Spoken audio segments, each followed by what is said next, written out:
নমস্কাৰ পুনৰবাৰ আপোনালোকৰ মাজলৈ আজি এটা বৰ দৰকাৰী ভিডিঅ' লৈ আহিছোঁ। এই দৰকাৰী ভিডিঅ'টো চালে আপোনালোকে সকলোৱে ভাল পাব আৰু সকলোৱে ভিডিঅ'টো চালে হয় এই ভিডিঅ'টো বৰ দৰকাৰী ভিডিঅ' বুলি আপোনালোকে ক'বলৈ বাধ্য হ'ব। গতিকে আজি ভিডিঅ'টো আপোনালোকে সকলোৱে পোৱাকৈ শ্বেয়াৰ কৰিব আৰু বিশেষকৈ আমাৰ ঊৰ্ধ্বতম কৰ্তৃপক্ষই যাতে এই ভিডিঅ'টো পায় আপোনালোকে সেইটো প্ৰতি গুৰুত্ব দি পেলাই আপোনালোকে ভিডিঅ'টো শ্বেয়াৰ কৰিব।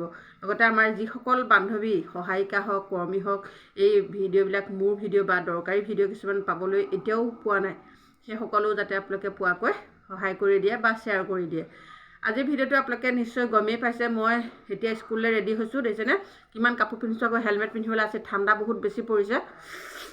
ৰাতিপুৱা 8 বজাতে মই ভিডিঅ'টো বনাইছোঁ। ভিডিঅ'টো বনোৱাৰ বৰ এটা দৰকাৰী কাৰণে বনাইছোঁ 8 বজাতে, নহ'লে মই 8 বজাত ভিডিঅ' বনাবলৈ সময় নহয়।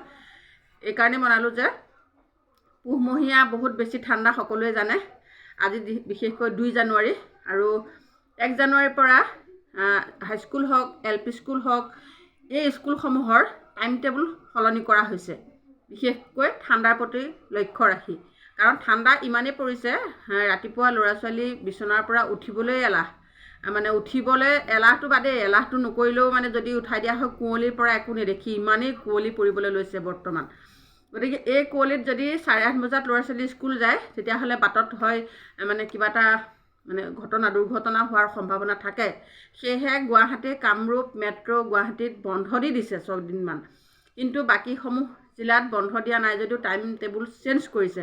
কিন্তু মই এটা কথা এইকাৰণে ভিডিঅ'টো বনাইছোঁ যে অংগনাবাদী কৰ্মীসকল, অংগনাবাদী সহায়িকাসকলৰ এতিয়ালৈকে একো এই বিদ্যালয়সমূহৰ কেন্দ্ৰসমূহৰ বন্ধ বা খোলা বা টাইম টেবুল চেঞ্জ হোৱাৰ কোনো আমি খবৰ পোৱা নাই। সেইকাৰণে ভিডিঅ'টো বনাইছোঁ। আমাৰ কণ শিশুসকলৰ বয়স হৈছে 3 পৰা 6 বছৰ। 3 পৰা 6 বছৰ শিশুসকলে এই ঠাণ্ডাত 8-9 বজালৈকে শুই থাকে। আমি গৈ পেলাই সেই শিশুসকলক কেনেদৰে শিক্ষা দিম আপোনালোকে কমেণ্ট কৰিব, যিমান পাৰে কমেণ্ট কৰিব, যিমান পাৰে শ্বেয়াৰ কৰিব ভিডিঅ'টো। কাৰণ আমাৰ কেন্দ্ৰসমূহৰ এতিয়া কোনে গাইডলাইন দিব? আমি এতিয়া মুখ্যমন্ত্ৰী মহোদয়ক ক'ব লাগিব, কাৰণ সমাজ কল্যাণ মন্ত্ৰী আমাৰ আছে, নথকা নহয় আমি জানো যে আমাৰ সমাজ কল্যাণ মন্ত্ৰী এগৰাকী আছে। কিন্তু আমাৰ এই সমাজ কল্যাণ মন্ত্ৰীগৰাকীয়ে আমাৰ কেন্দ্ৰসমূহ বা আমাৰ যিখিনি দায়িত্ব ল'ব লাগে তেওঁ এতিয়ালৈকে আমি দেখা নাই যে অংগনাবাদী কৰ্মী কেন্দ্ৰসমূহৰ ওপৰত কিবা এটা ভাল ডিচিশ্যন দিয়াও আমি দেখা নাই। গতিকে এতিয়া আমি শিক্ষামন্ত্ৰী মহোদয়ে তৎকালীনভাৱে LP school high school ME school এই স্কুল বিদ্যালয়সমূহৰ তৎকালীনভাৱে ঠাণ্ডা পৰাৰ লগে লগে সময়সূচী সলনি কৰি দিলে। কিন্তু আমাৰ এতিয়া সলনি কোনে কৰিব?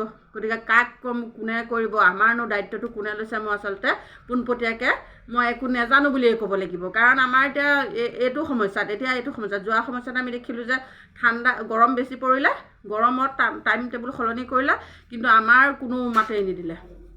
আহিছে অফিচিয়েলি আহিছে, কিন্তু তৎকালীনভাৱে আমাৰ কামবোৰ হৈ যোৱাৰ পাছতহে আমাৰ ফালে পৰেহি। এতিয়াও ঠিক তেনেদৰে অফিচিয়েলি চাগে অৰ্ডাৰ ওলোৱালৈকে ঠাণ্ডা যাবগৈ চাগে, তেনেকুৱা হ'ব পাৰে। গতিকে মই ভাবিছোঁ মুখ্যমন্ত্ৰী মহোদয়লৈ মই পোনপটীয়াকৈ অনুৰোধ কৰিব বিচাৰিছোঁ, আপোনালোকেও সহযোগ কৰিলেহে এই পোনপটীয়া অনুৰোধটো মুখ্যমন্ত্ৰীৰ কাণত গৈ পৰিব বা দেখিব। গতিকে মুখ্যমন্ত্ৰী মহোদয়ক মই তৎকালীনভাৱে আমাৰ কেন্দ্ৰসমূহ যে ঠাণ্ডা বহুত বেছি পৰিছে, গতিকে আমাৰ টাইম টেবুলটো সলনি কৰিলে নিশ্চয় ভাল হ'ব বুলি আমি কৰ্মী সহায়িকাসকলৰ পৰা অনুধাৱন কৰিছোঁ, অনুৰোধ কৰিছোঁ আৰু অনুভৱ কৰিছোঁ যে ইমান ঠাণ্ডা আমিয়ে ওলাই যাবলৈ সুবিধাত নপৰে।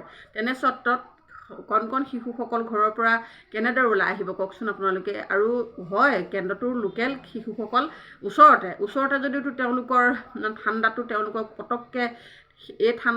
পটককৈ আক্ৰমণ কৰিব। কাৰণ যদি এটা শিশুৰ জ্বৰ বা কাহ বা চৰ্দি হয় তেতিয়াহ'লে সেই শিশুটো এসপ্তাহ 10 দিনলৈকে আক্ৰান্ত হ'লে শিশুটোৰ স্বাস্থ্য অৱনতি ঘটিব বা তেওঁক হস্পিটেললৈ নিব লাগিব। গতিকে এই ঠাণ্ডাৰ প্ৰতি লক্ষ্য ৰাখি আমাৰ সমাজ কল্যাণ মন্ত্ৰীয়ে হওক বা মুখ্যমন্ত্ৰীয়ে হওক বা শিক্ষামন্ত্ৰীয়ে হওক বা অফিচিয়েলিয়ে হওক, আমি বিচাৰোঁ যে আমাৰো কেন্দ্ৰসমূহৰ সময়সূচী সলনি হওক, টাইমটো অলপ পিছলৈ গ'লে ভাল হয়। এতিয়া যেনেকৈ LP স্কুল বা হাইস্কুল 10:30 কৰিছে, আমাৰো যদি তেনেকুৱা 10টা মানৰ পৰা বা 9:30 মানৰ পৰা কৰে তেতিয়াহ'লে আমাৰো ক'বলগীয়া নাই। কিন্তু এতিয়া আমি 8 বজাতে কেনেকৈ ওলাই যাওঁ চাওকচোন, শিশুসকল কেনেকৈ ওলাই আহিব? আমি বাৰু যেন তেনে যাম। আমাৰ বাৰু কিছু ক্ষেত্ৰত কিছুমানৰ লোকেল গাঁওখনৰ ভিতৰতে কেন্দ্ৰটো, আৰু কিছুমানৰ 6-7 কিলোমিটাৰ স্কুটি চলাই যাব লাগে। গতিকে আমাৰো প্ৰব্লেম হয়। এই ধোঁৱা কোৱা বাহিৰত যি অৱস্থা, বাহিৰত যি ধুঁৱলি কুঁৱলী অৱস্থা, তেতিয়াহ'লে স্কুটিখন চলাই যাওঁতে যদি কিবা এটা দুৰ্ঘটনাত যদি কোনোবা এগৰাকী কৰ্মীয়ে হওক, সহায়িকাই হওক পতিত হয়, তেতিয়াহ'লে কোনে দায়িত্ব ল'ব? সংসাৰখনৰ দায়িত্ব আছে। গতিকে সকলো কৰ্মী সহায়িকাই এই কথাটোত মাত দিব লাগিব আৰু সহযোগ কৰিব লাগিব, সকলোৱে শ্বেয়াৰ কৰিব এই ভিডিঅ'টো। আমাৰ ঠাণ্ডা পুহ মাহটো গোটেইটোৱে পৰে। জানুৱাৰী সোমোৱাৰ লগে লগে ধুঁৱলি কুঁৱলী হৈ যায়, আন্ধাৰ নিচিনা অৱস্থা হৈ যায়, 8-9টা মানলৈকে ধুঁৱলি কুঁৱলী হৈ থাকে বাহিৰখনত। গতিকে এই ভিডিঅ'টো আপোনালোকৰ সকলোৱে দৰকাৰী ভিডিঅ'। যদিও কিছুসকলে গাঁৱতে কেন্দ্ৰ চলায়, সেইসকলৰো ওলাই যোৱাত সুবিধা নাথাকে। মানে ৰাতিপুৱা উঠি পেলাই কাম বনখিনি, ঘৰুৱা কাম বনখিনিটো কৰি থৈ যাব লাগিব নহয় জানো? গতিকে কাম বন, ভাতকেইটাতো অন্ততঃ ল'ৰা ছোৱালীকেইটাক নিজে যেনিবা নোখোৱাকৈ গ'ল, আপোনাৰ ঘৰতো 2টা শিশু আছে, 1টা শিশু আছে, স্কুলীয়া আছে, সেই ল'ৰা ছোৱালীকেইটাকতো ভাতকেইটা বনাই থৈ যাব লাগিব, খুৱাই থৈ যাব লাগিব। গতিকে তেওঁলোকৰ মানে আমাৰো প্ৰব্লেম কিছুমান, টাইম টেবুলটো সলনি কৰাৰ লগে লগে আমাৰ সুবিধাও হ'ব। গতিকে ঠাণ্ডাৰ প্ৰতি লক্ষ্য ৰাখি মই বিনম্ৰতাৰে আমাৰ কৰ্মী সহায়িকাসকলকো ক'ব বিচাৰোঁ, আপোনালোকে ভিডিঅ'টো চাব আৰু ভিডিঅ'টো শ্বেয়াৰ কৰিব। আমাৰ ঠাণ্ডাৰ প্ৰতি পুহ মাহটো বা জানুৱাৰী মানে 15 তাৰিখমানলৈকেতো ঠাণ্ডা পৰিবই। গতিকে এই হাইস্কুলৰ লগত বা LP স্কুলৰ লগত যেনেদৰে তেওঁলোকৰ সময়সূচী সলনি কৰিছে, আমাৰো ঠিক একেদৰেই সময়সূচীটো সলনি কৰি দিলে আমাৰ সুবিধা হ'ব।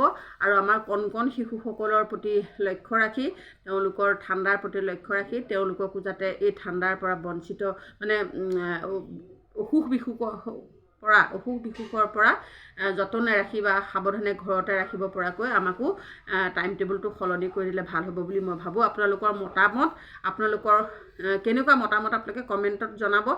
সকলোৱে কমেণ্ট কৰিব, এই ভিডিঅ'টো কেনেকুৱা মানে গ্ৰহণযোগ্য হয় নে নহয় আপোনালোকে কমেণ্ট কৰিব। তেতিয়াহে মই ভাল পাম যে ভিডিঅ'টো সঁচাকৈ সময় উপযোগী ভিডিঅ'। আৰু এইখিনিতে নৱবৰ্ষৰ শুভেচ্ছা আপোনালোক সকলোকে আজি 2 জানুৱাৰী ৰাতিপুৱা 8 বজাত আপোনালোকলৈ নৱবৰ্ষৰ হিয়া ভৰা শুভেচ্ছা জ্ঞাপন কৰিছোঁ। বছৰটো সকলোৱে সুন্দৰ হওক, সকলোৱে সুস্থ থাকক, সকলোৱে মংগল হওক, তাৰে কামনা কৰিছোঁ। 2026 বৰ্ষটোৱে কঢ়িয়াই আনক অনাবিল আনন্দ মধুৰ সময়। সকলোলৈকে নৱবৰ্ষৰ হিয়া ভৰা শুভেচ্ছা জনাইছোঁ। আৰু আগন্তুক ভিডিঅ'সমূহতো এনেকুৱা দৰকাৰী ভিডিঅ' আপোনালোকে পাব। আপোনালোকে চাব আৰু আপোনালোকে শ্বেয়াৰ কৰিব। যিখিনি ভিডিঅ' আপোনালোকে ভাল বুলি ভাবে সেই ভিডিঅ'খিনি সকলোৱে শ্বেয়াৰ কৰি দিব। কাৰণ কিছু ভিডিঅ' মই ভাবিছোঁ কিছুমান ভিডিঅ'য়ে কামত নোহোৱাকৈ থকা নাই, আহিছে, আৰু কিছুমান ভিডিঅ'য়ে হয়তো আপোনালোকৰ আমনি দিবও পাৰে, সেইটো মই ক'বলগীয়া নাই। কিন্তু যিসমূহ ভিডিঅ' আপোনালোকৰ ভাল লাগে সেই ভিডিঅ'সমূহ সকলোৱে শ্বেয়াৰ কৰি দিব বুলি মই আশা কৰিছোঁ। তেতিয়াহ'লে আজিলৈ স্কুললৈ ওলাই আছোঁতো, সময় হৈ গৈ আছে, আজিলৈ ইমানতে সামৰণি মাৰিছোঁ। নতুন এটা ভিডিঅ' আপোনালোকলৈ লৈ আহিম আৰু আপোনালোকে চাব, শ্বেয়াৰ কৰিব, আপোনালোকে সহযোগ কৰিব।